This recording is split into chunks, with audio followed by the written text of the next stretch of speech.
bro? Good on you, bro. I'm good. I'm super fine. Super. Like your glasses, super fine. Super fine. Load shedding in full swing. Load shedding. No. Well, bro, you said on the way every robot was out. Yeah. Well, to be 4 ways since 3 o'clock this morning. That's what time you left 4 ways to get you. That's the time the power went off. Yo. Yeah, it's still off now. For sure. That's not load shedding though. No. That's something else. All right, bro, let's get into this. Bro, I got these on Take-A-Lot, and they were actually pretty cheap. Like I got 24. It's like 120 rand. 24. So I mean, if you get 10, that's 12 rand. So it's like, what, 7 rand, 6 rand a thing? That's cheap. Can't get that at Spa even, Checkers. No. Yeah, so these glasses, guys, super fine. You can look for my code in the description. I've honestly forgotten what it is, but super fine. You can get some cool glasses. They're actually very dirty. They're just full of sweat. Bro, you must get yourself a pair. What do you spend your money on? Like, your money. Food. I'd say that food's probably my biggest expense. But like, okay, let's not look at things that are there to survive. Like you need food to survive. Yeah. What do you spend your money on? Clothes, shoes, supplements, like non-essentials. Definitely clothes. Definitely shoes. And recently just all my riding stuff. Yeah, I guess when you get into riding, bro, that's a lot of money being put towards a bike. Yeah. So at the moment, would you say that has improved with your mental health in terms of not just having bodybuilding? 100%. I mean, because I rode for, until I was about 17, 18, and then I stopped. So then starting again this year, like immediately it was almost like second nature. And I enjoy it so much. But it's literally like, even though I love my training and stuff throughout the week, like I can't wait to go ride on the weekends. Yeah. Yeah, I think it's difficult because if you obviously want to be a C-bum or you want to be those oaks, it kind of has to be the only thing that you do. Yeah. But I think a lot of people who aren't competing, or maybe they're competing but they still have full-time jobs and stuff, get caught up in the whole, competing is everything, competing is my life. When, like, if you're just competing at Eye Candy or like those kind of shows because it's something cool to do, or it's because it helps you get followers, like when it just becomes your life, I think then it can have that negative aspect to it.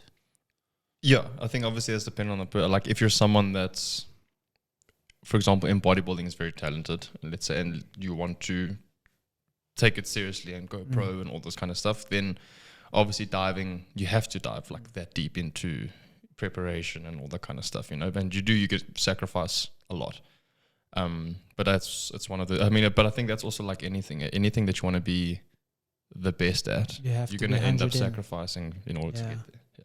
But people that aren't, 100% in, people that aren't a C-bum or people that aren't even a Kieran, who like, you have amazing genetics, you have amazing potential to do really well, but you still aren't going to be C-bum. No. Like, the reality of, this is how far I'm going to push my body.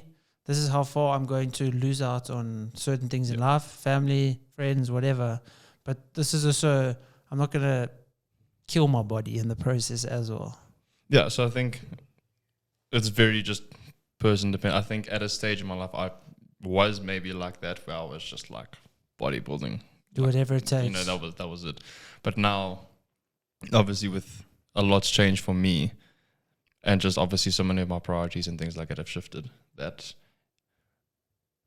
like you said, I'm not going to be a C-bum, and I'm not necessarily willing to sacrifice certain things in order to do that, whereas others are, which is 100% fine. That's, for example, there's things that I do in my life that I'm willing to sacrifice for. It's just not bodybuilding. Yeah. Do you think bodybuilding is a young man's game in terms of all the people that we know pretty much that were in the scene when we were in the scene have kind of grown out of it or maybe not grown out of it, but are at different stages in their lives where they have to prioritize other things if they want to progress in a certain direction that they want to go.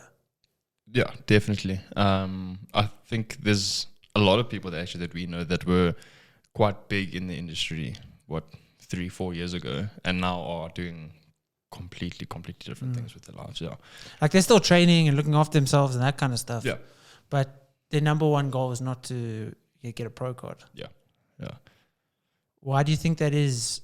Like, I mean, if you look at most people, 20 to 25-ish, it's like the peak bodybuilding competing time. Then people kind of get out of it. Then maybe people come back, because I mean, we know a lot of 35-year-olds, 40-year-olds.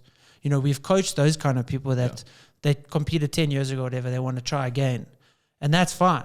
You know, that's cool to try it again. Like, who knows? Maybe you and I are 40-year-old buddies there going on stage. With I mean, for example, with me being 24, you know, it's not like I exactly can't do it again if I want to. You know, like if you look at any of the top pros, they're all into their 30s, realistically. Yeah. Maybe late 20s, early 30s. So, but I think for people such as ourselves, like I said, I think our priorities and things just shifted, and I think we opened up different ventures in our lives that kind of took over from bodybuilding, with terms of different goals, different aspirations, and things like that. And I think that's also happened for a lot of other people as well. What for you was that biggest? Was there like a definite moment where it's like, you know, maybe I don't actually want to compete anymore? Or was it kind of just like a gradual, you know, of other opportunities maybe opened up? You're like, okay, let me explore these. I think it was definitely gradual. Yeah, definitely gradual. I think just over time, as things progressed and developed in my life elsewhere, my focus from competing obviously just shifted completely. And now, like, for example, when I was at Eye Candy on Saturday, you know, being backstage with my athletes and things the whole day, I didn't have FOMO that I wasn't competing. You know, I wasn't backstage thinking, oh, you know, actually kind of wish I was competing today.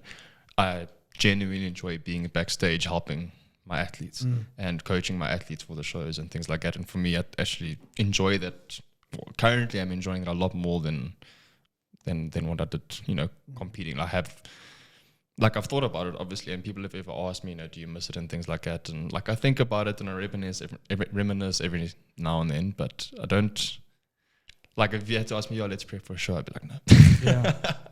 And it's not I would prep to get lean, to get onto a stage now. It's not the difficulty of the prep that is the reason why you wouldn't do it. It's kind of just that you could do it in terms of, you know, this is what it takes to get there, but it's the things that maybe you have to remove. So the added discipline, the added necessities of being super strict, those will kind of stay the same. You know, you're always strict, you're always training, you're always doing all those things. I would say, I still very much live that sort of lifestyle. Yeah. But, you know, I remember the one time where you showing some houses or flats or whatever, and like you said, bro, I can't leave these clients and I don't have food and I'm dying. 2 weeks before what is that last show that I did? And I just remember being so depleted and basically literally trying not to fall over in the middle of like meetings and viewings. Yeah. Do you think, obviously, I mean, it's going to take its toll on your, you know, how you come off to clients, your happiness, your sales pitch. You might be rushing them because you're like, no, I need to get home. I need to eat. I'm dying. Yeah. And I think that's dangerous. And, you know, I think if you are competing in bodybuilding, you need to understand that you can't almost like feel sorry for yourself just because, you know, you feel terrible and you're depleted or whatever. And then you chose to do that, you know? No one forced you to compete. No one forced you to prep for a show or anything like that. So if you're tired and you're depleted and you're at work or whatever the case is and you feel terrible and like you're going to pass out or whatever the case is, you know, you asked for that. So you can't, you know, sit there and not do it, or like you said, try to rush everything and not do it properly just because you don't feel 100%. Do you think you've achieved success? Your point of view of success, because everyone's got a different view of success in bodybuilding. 100%, yeah. What is your view on success within bodybuilding, and then we'll get into our discussion of success in general. Obviously, in terms of in terms of placings, I mean, I always did very well. But I mean, I was lucky. So enough this to is do now your view of success Yeah. within bodybuilding. So, and obviously, I mean, majority of the shows that I did do came away winning my shows. But more important, I think it was the fact that bodybuilding in itself taught me a lot about working hard, about discipline, about all that kind of stuff. And the fact that I was able to never kind of stray away from that and let things distract me from what I was trying to achieve. And on top of that, also being able to be better and better and better with every show that I did was success for me. Yeah, so in essence, the ability to sacrifice, the ability to progress and show progress through And, what yeah, you're to doing. willingly like put yourself in such a difficult, uncomfortable situation where you every day like you have to really push yourself to bring out the best in yourself. And I think being able to do that consistently is success. Yeah. And it's difficult because there's also actually comfort in that. I felt comfortable suffering. I felt comfortable feeling that hunger. Yeah. Literal hunger, not like hunger to win. Literal hunger. Like literal hunger. And, there was comfort in that because also it gives you something to think about.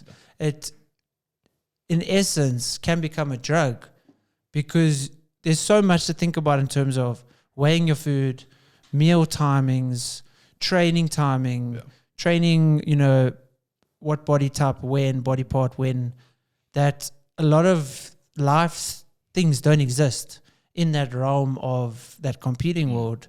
And, I find myself in the same aspect in business. And it's not competing that does that. It's not business that does that. It's just that hyper focus. Yeah. And sometimes that can actually be bad because you're so zoomed in on this one goal that you don't take time to reflect on, what's actually bothering you because there's that constant thought of the goal, work towards the goal, go towards the goal, fight towards the goal, that you look around you. And if you actually zoom out, you're like, there's actually, maybe my mental health isn't 100%. Maybe my relationships with my partner, my friends, my family, whatever, isn't 100%. I think it's very much like the yin and yang kind of thing. Like, for example, having that trait as a person, I think is a very good thing because, not everyone is able to do that. I'm not talking about competing. I'm talking about with everything because in all honesty, it's the same thing with business. You've got to sacrifice and do certain things every day in order to get, to achieve that goal. And sometimes, like you said, with that hyper focus, you do stray away from or giving your attention to other things. And I think that's where the whole yin and yang thing comes in because obviously it's a good thing, but too much of a good thing can still also be a bad thing. And you've got to kind of be able to, I think, differentiate and find that where that line is so that you don't end up completely, ruining other aspects of your life just because you're so hyper focused on one individual thing. And it's tough because, when you're working hard in business, when you're working on the next sale, the next client, the next, big thing within the business and something financial, obviously I'm using these, examples because that's where the space I am in my life now. It's, you can use it to escape. The same way people might watch TV to escape, the same way people might use drugs, whatever. Like it's easy to escape in the grind. It's easy to escape. I find myself sometimes, let's say it's a Saturday, nothing's happening. I'm like, this is boring. There's not enough excitement happening. This is boring. But it's actually maybe not boredom. It's maybe just me being too afraid to be alone with myself, alone in my own thoughts, alone with, dealing with maybe some sort of issue that maybe is underlying. Maybe I'm not even aware of it. Subconsciously, I think something's boring, but actually it's me just trying to fill the gaps, cover the murky water so that I can't see maybe what an issue might be. I read something the other day. It was like a little passage. It said, when was the last time that you actually sat like in a room or like a room in your house or in your lounge, whatever the case is, with like the lights off, the TV off, your phone off.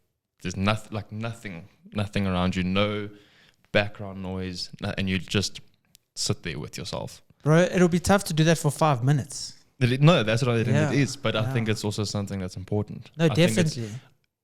very important to be able to kind of go into that space, within yourself.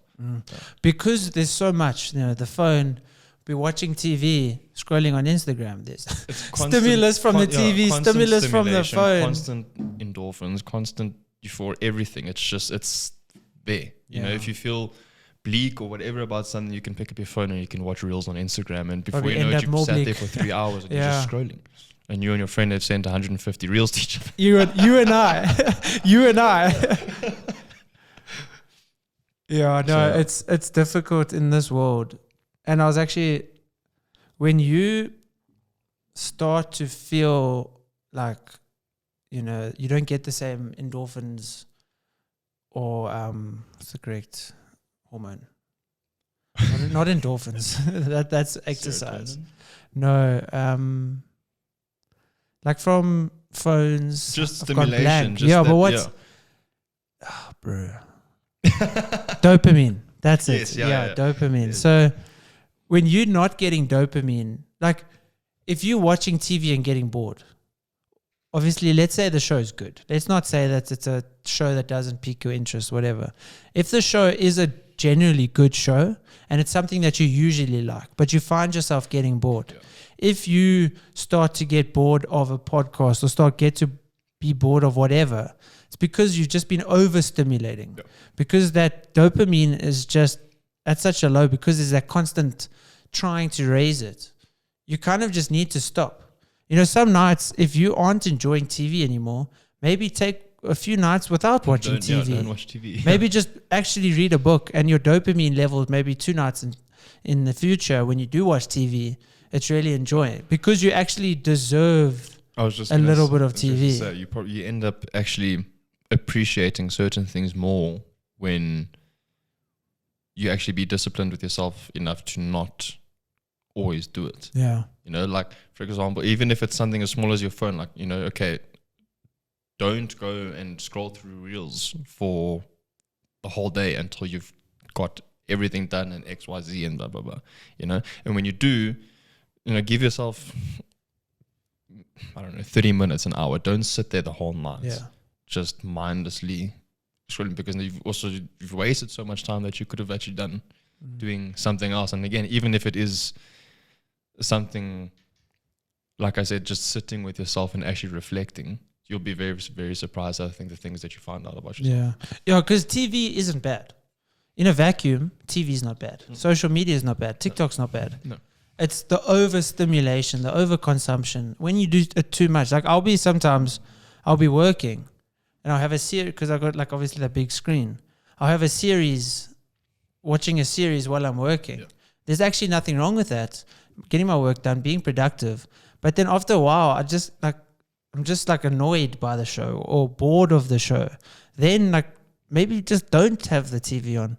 Don't even have music on sometimes. Like just be present in what you're doing. Then when you watch TV that evening or whatever, it actually feels like, okay, I've actually deserved this break.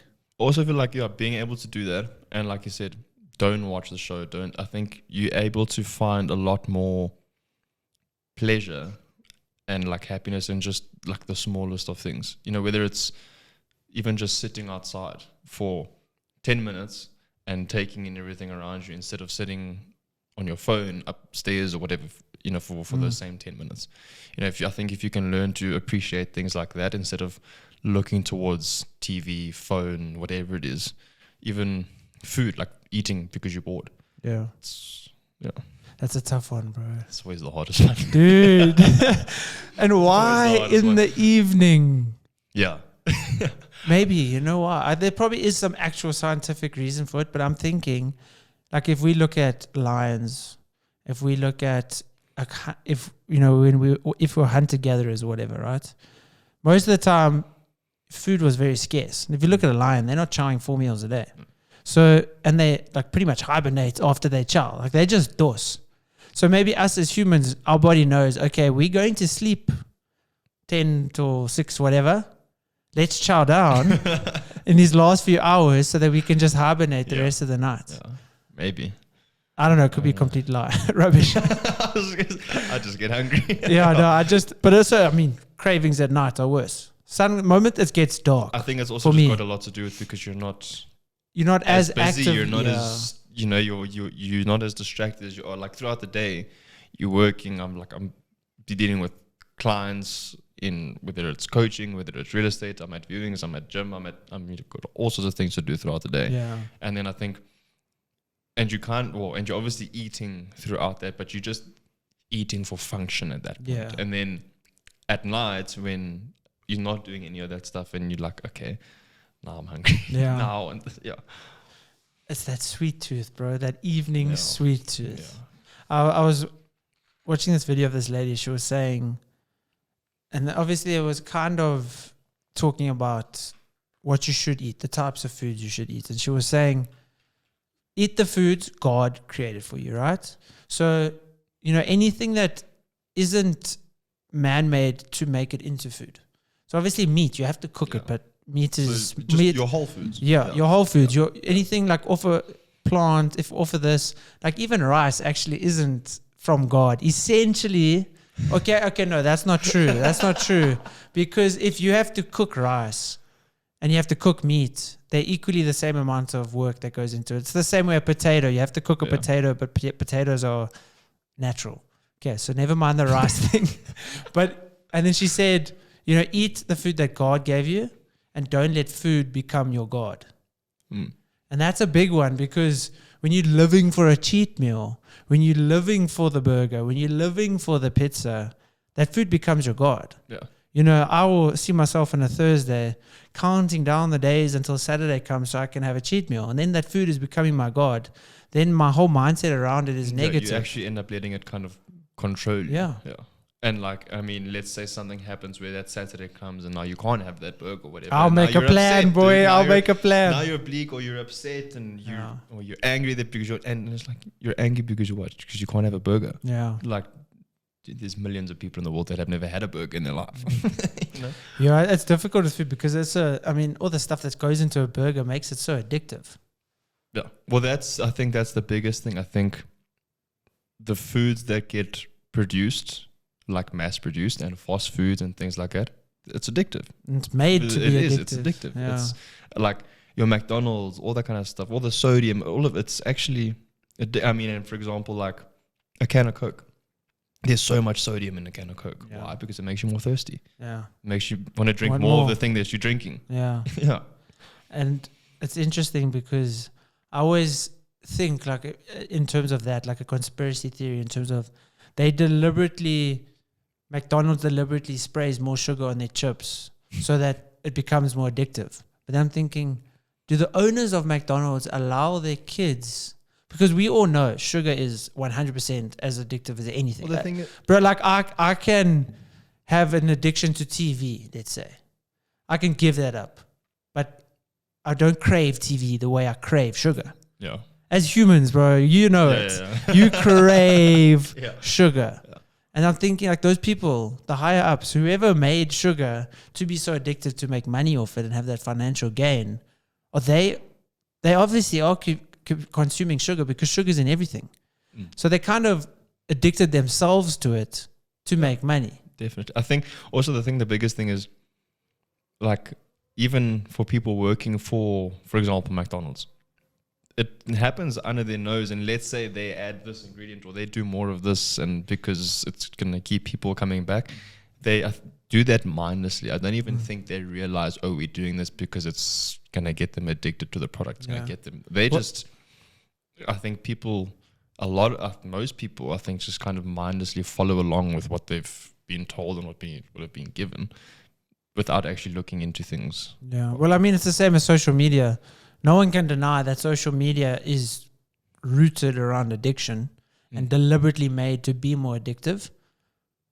But I'm telling you, those people like Mark Zuckerberg, Elon, those folks are also all addicted to social media. You can't tell me they're not addicted to social media. I think anyone with a phone is. Yeah. Like my dad, he's not on social media, but he still is every single night. He goes through like properties, or he goes through cars, or he goes through motorbikes, he goes through like forums. That's his addiction. It's just it might not be Twitter or TikTok or whatever, but that's his downtime. And it can still be as much considered as addiction as anything else. Oh, yeah, anything that you do can be considered an addiction. I mean, like you said, work is same thing. It's an addiction. So what's success, bro, to you in life? Me, in life. Like, do you think it's tough? I was having this conversation with someone the other day where we were just chatting, and it was like, what is success? You know, I don't know. You have to reframe your idea of success, because my idea of success when I first started working and making money was to make as much money and to make as many deals and have as many businesses and have tons of cars and houses and everything. And you're never going to get to that point, because there's always someone else with more money. There's always someone else with more cars. There's always more cars to get. There's always more properties to own. So it's tough. You're never going to be successful if that's your idea of success. Yeah. You have to. There's always going to be something that you don't have. Yeah. You have to root, for me, your idea of success in things that you can control. Yeah. Like I can't even say if the studio has 100 clients in a month, that's success. It's not. I can't control that. I can indirectly control that, sure. But I can control the quality of work that I give to clients. I can control how I deal with the clients. Yeah. I can control, how the ads that I run. I can't control how well they do exactly, but I should see the success of, okay, all the clients this month, I put in 100% effort in their editing. All the clients, I was kind to them when they walked in. I made them feel welcome. That was success. Because those are things I can control. Yeah. I can't control if there's 100 people or not. Yes, maybe by controlling my small things of work quality, customer skills, whatever, it can get closer to 100. Yes, I can influence it getting closer to 100. But if I don't get that 100, it's not like, oh, I'm a failure. Yeah. I think, definitely. Like, I think rooting success in things like money and materialistic things is, well, for me, I think it's a mistake. I think in order to actually kind of figure out what success means to you, because obviously for everyone it's going to be different. I think you actually have to, again, you can't just go and look at social media and be like, oh, he's got this many cars and he's got this house and stuff like that, he's successful, because you actually don't know what else is going on in his life. He could be losing his wife, his kids, all sorts of things going wrong. You could actually be filing for bankruptcy without you don't know that. So I think success for me is, I think, very similar to what you said in terms of being able to control the things that you have control of, and being able to progress in those things and actually be better and better at them. For example, like I said, how you deal with clients, how you deal with people, are you being a good person, are you kind to others, or all that kind of stuff. I think success for me is more personal development than anything else. And I think things like money and all that kind of stuff it'll come around it. I think that you'll attract all of that kind of stuff into your life. And I think success for me is also based more around freedom, which unfortunately obviously it does, like we know, that takes money, but it's freedom more than anything, being able to do things that you want to do that make you happy and not feel like you're limited. Or for example, being able to give your loved ones, whether it's a partner, whether it's family, whether it's your parents, kids, whatever, being able to look after them if needed and provide for them and actually give them, a better standard of life than what you did, even if you had an insanely incredible life growing up. I think that for me means more than other things. And obviously, like I said, obviously money is needed for that to happen, but that's not the focus. Yeah. Yeah, because if you can't actually control the money aspect, you can do things directly, but let's look at COVID.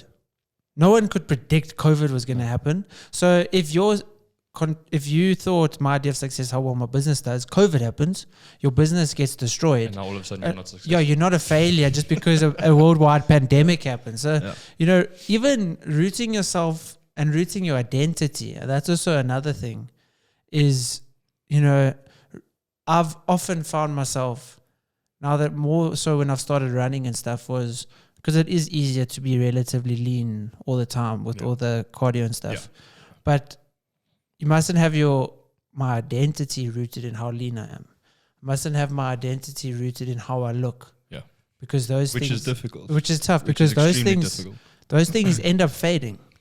Yeah. You know, I mustn't base my value on, okay, I've always got abs, or my triceps always popping. Like, you can't root your identity in things that will be taken from you. Yes, obviously look after yourself and still have goals in terms of how you look, but you aren't less of a human if you get sick and can't train and your hormones get messed up because you got sick or whatever. It doesn't make you, because like you mustn't lose your identity now. Like, let's say even with running, identify as a runner. Then I go and injure my knee or whatever. I can't run. Now I'm looking around like, who am I? What do I mean? What does life mean? Yeah.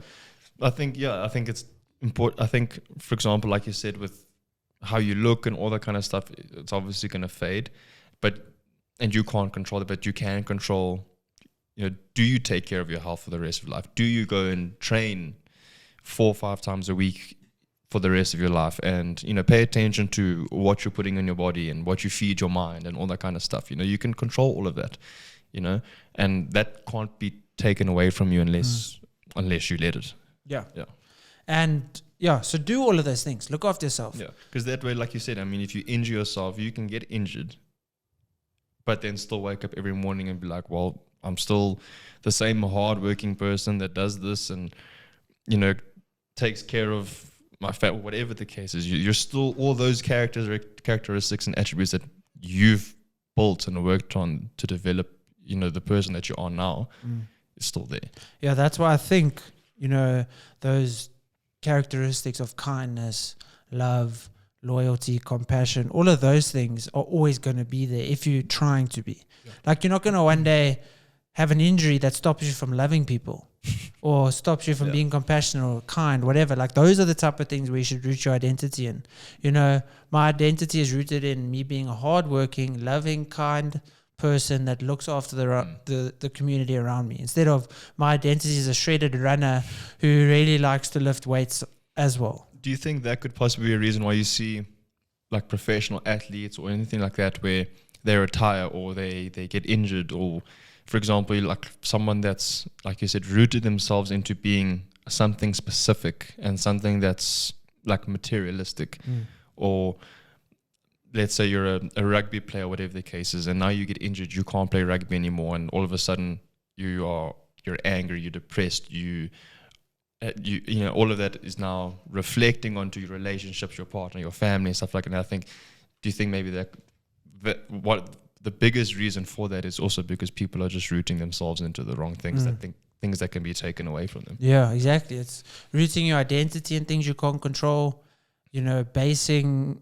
your success on things you can't control. You can't control how long your career is. That is something that 100% is out of your control. You can maybe prolong your career, but you can't control how long your career is. You can't control at all, the injury stuff. Like, in no way can you predict if you're going to get tackled or get concussed or whatever. So, and then if you do get upset and you do all of those things, it's because you rooted your identity, your happiness, your success, all of that on, am I playing good rugby? Yeah. And then obviously it's the same as, people who suffer financial ruin and then do the same things, because their identity is in that. Yeah. And that's why, fortunately, we both found other passions while we were competing, or maybe we revisited passions from before we were competing. Yeah.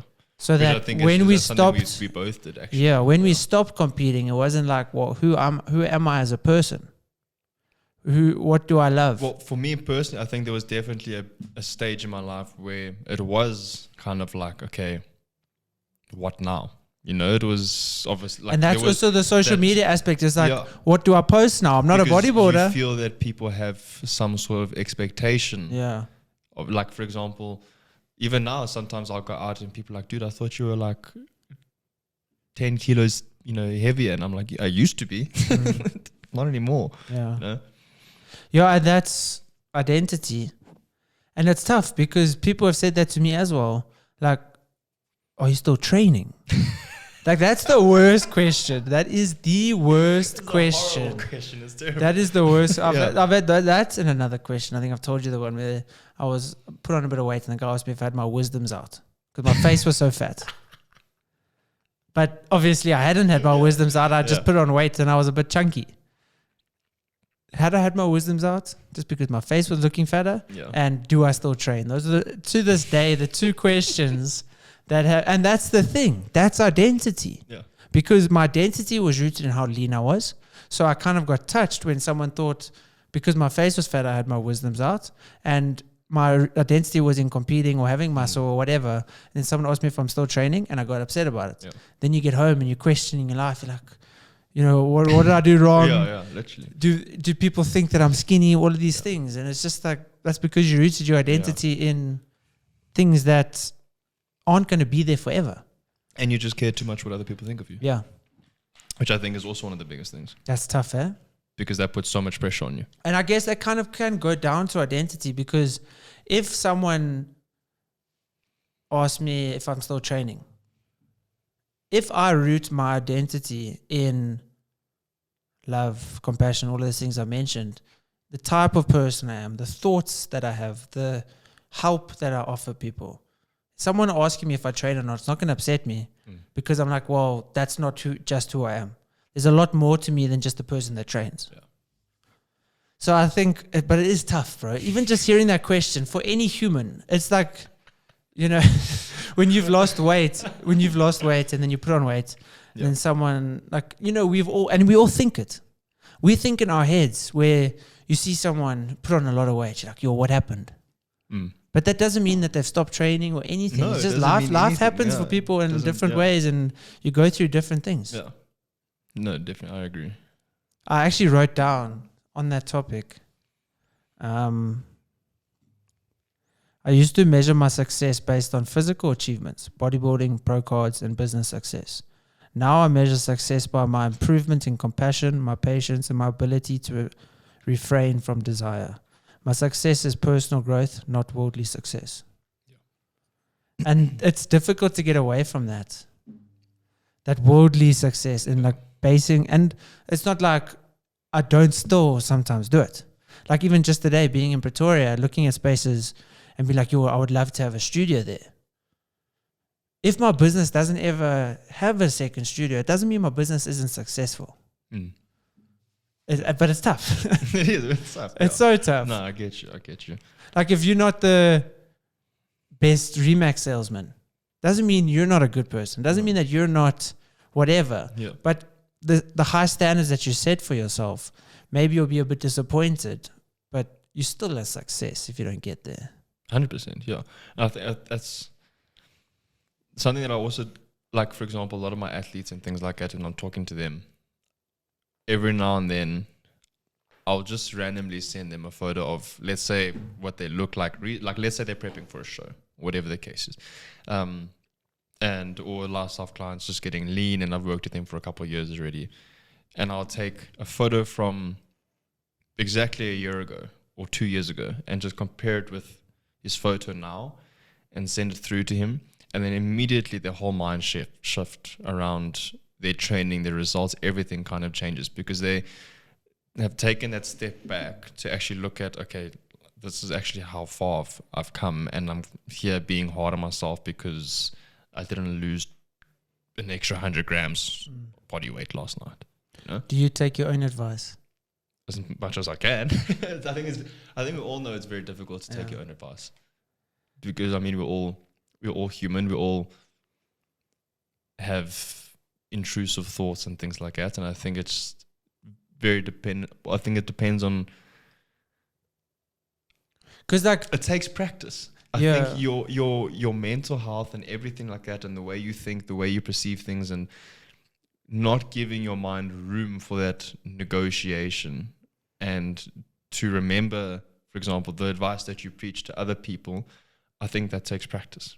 It's like running or going to the gym.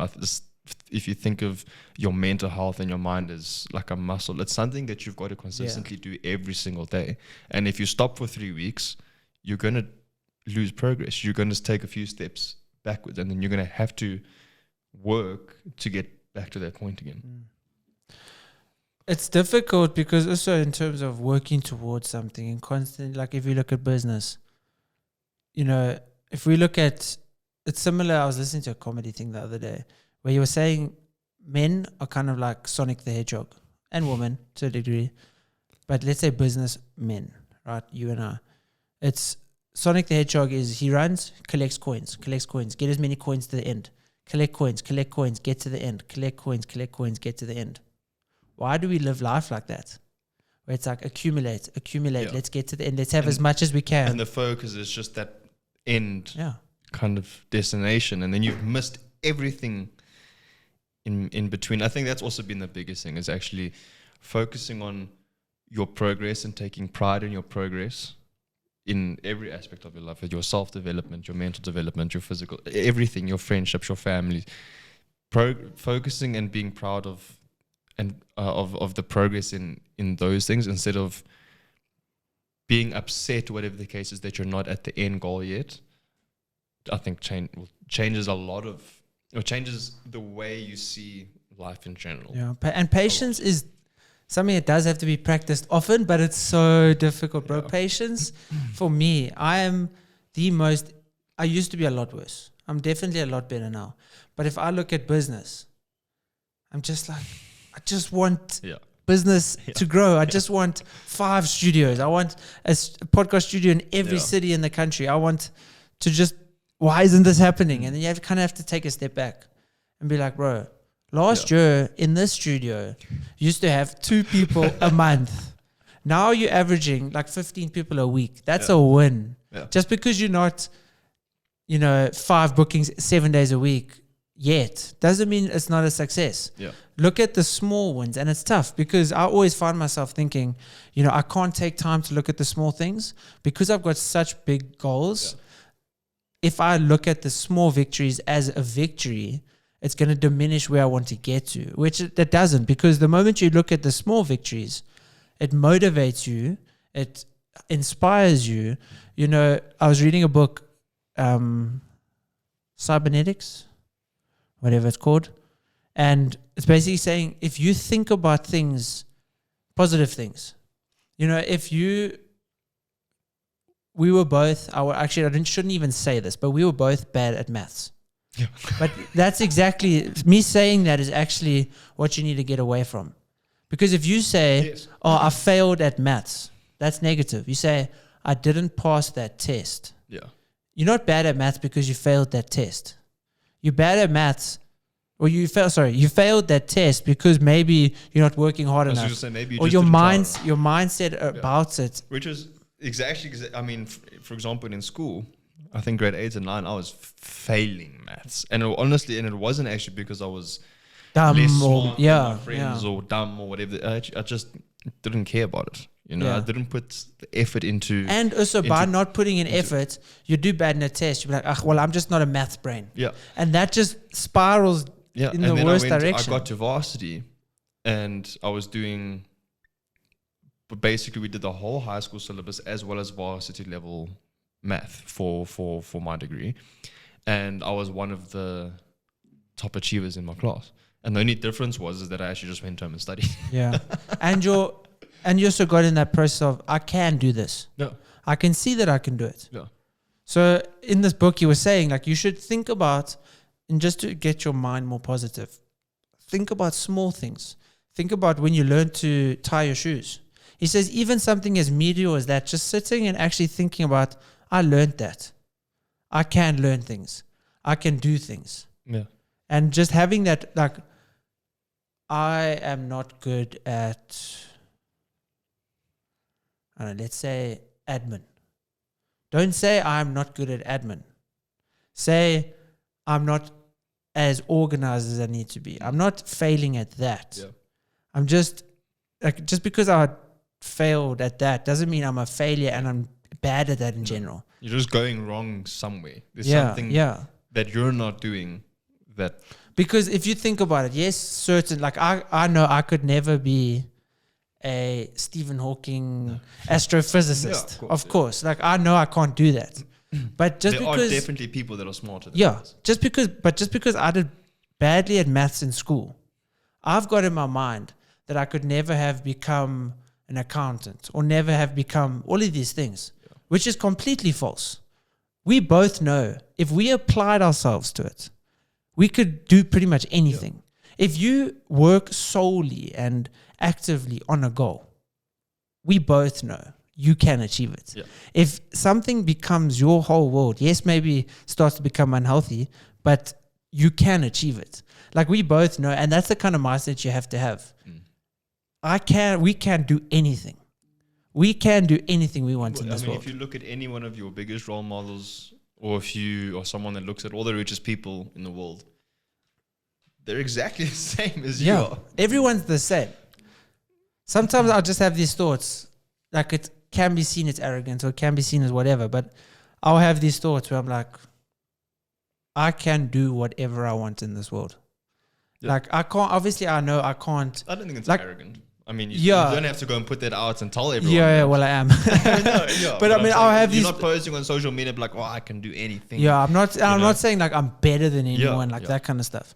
But I'm just thinking, like, you have a conversation with someone and like they'll say something about how maybe they admire you, or something that you probably weren't expecting, or they tell you something about yourself that you're like, yo, that's actually such a nice compliment. Maybe I didn't think about myself in that way. Then you get in this thought process where you're like, why have I been limiting myself so much to maybe the few negative reviews I've got on myself, or the negative reviews that are going and playing on my head on repeat? You need to get into the mindset of you can do anything. Yeah. Obviously, you need to implement patience and hard work and all of those things. But if you focus solely on something, whatever it is in life, like if we truly, really, really wanted to become doctors, we could go, maybe take very long to even get accepted because they would look at our matric marks. But if we really wanted to become doctors, we could become doctors. Yeah. If we really wanted to become MMA fighters, we wouldn't be able to become the best in the world, sure.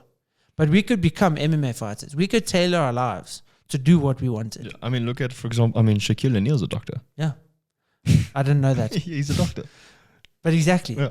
How many people have you seen that just through sheer willpower and determination? What doctor he is, I just know it's, like, for example, his title is Dr. Shaquille O'Neal. Maybe he's got like a doctorate, so like a literature doctorate or something, and not like a medical. Anything, but he's got a doctorate.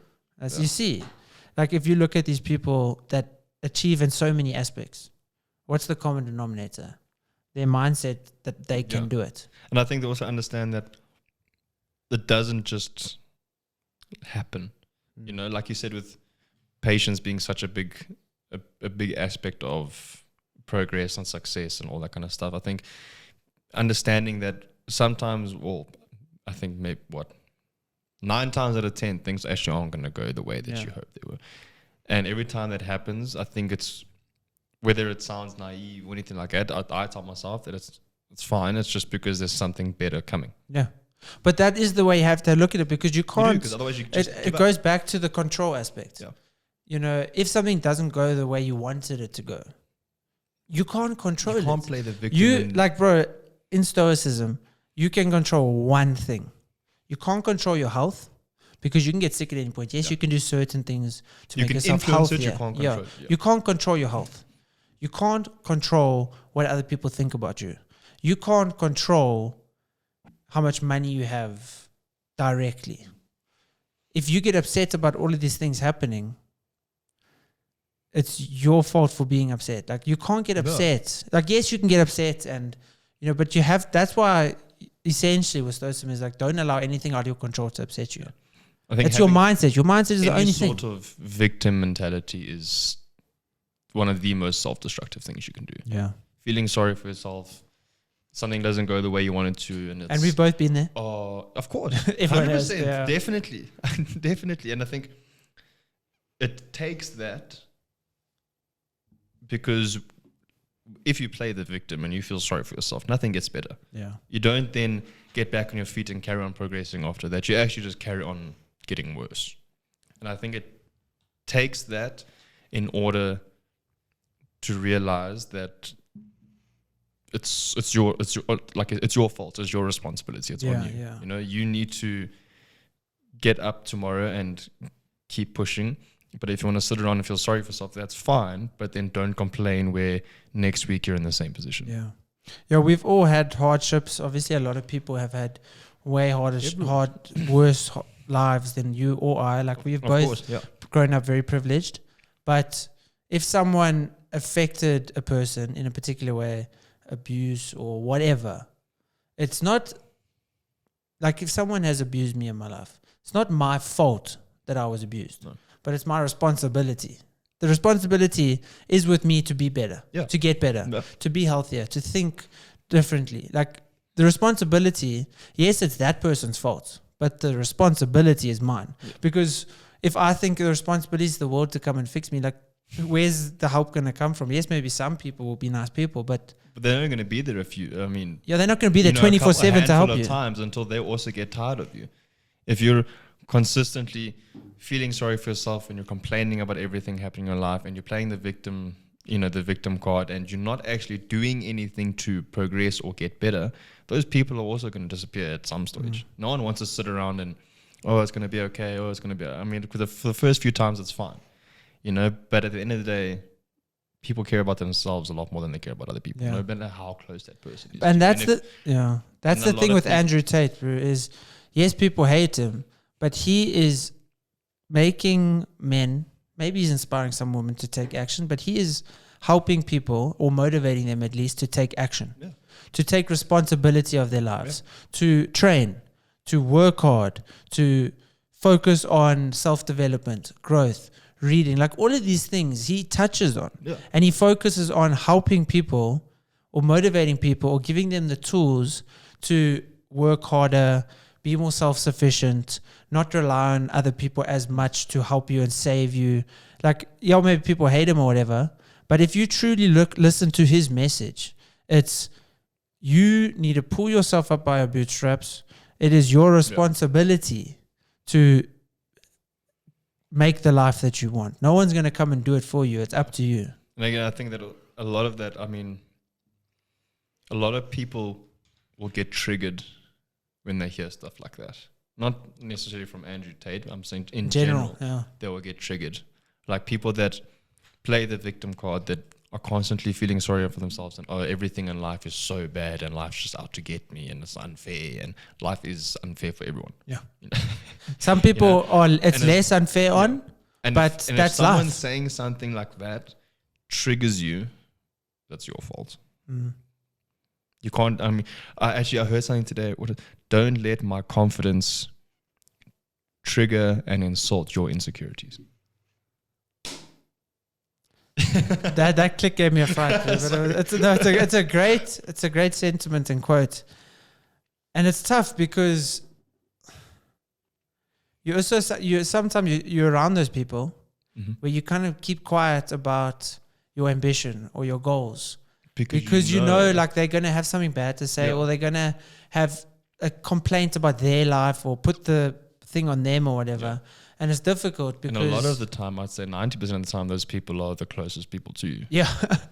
It's true, bro. That person that may have been your best friend for 10 years.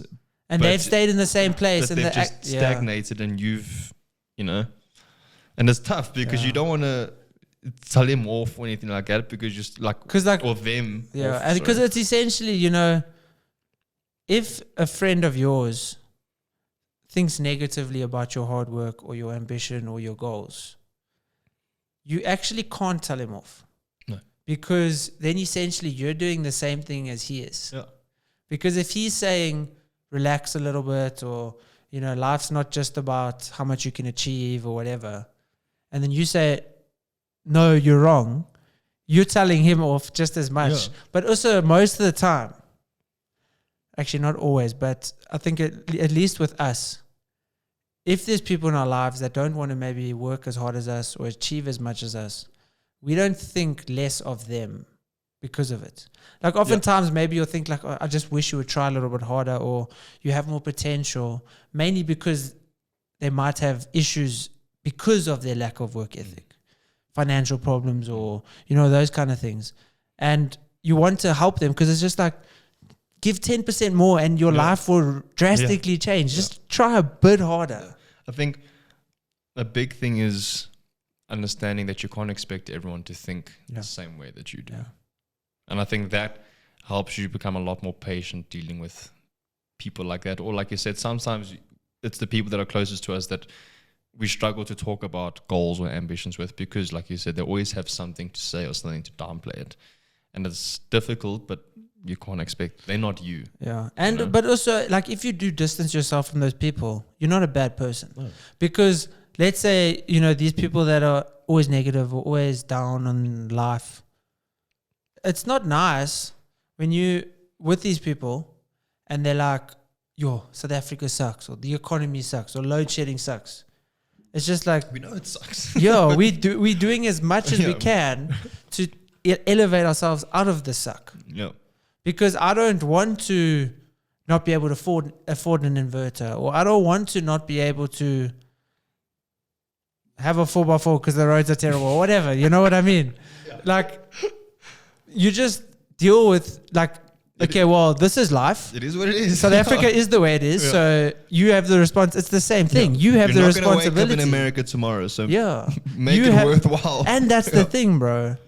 The grass isn't always greener on the other side. It's greener where you water it. Because school shootings, you know, natural disasters, all of these things are in America, but people see America as this amazing place when there's so much about South Africa that's far better than in America. For example, the food is number one in hours in America, honestly.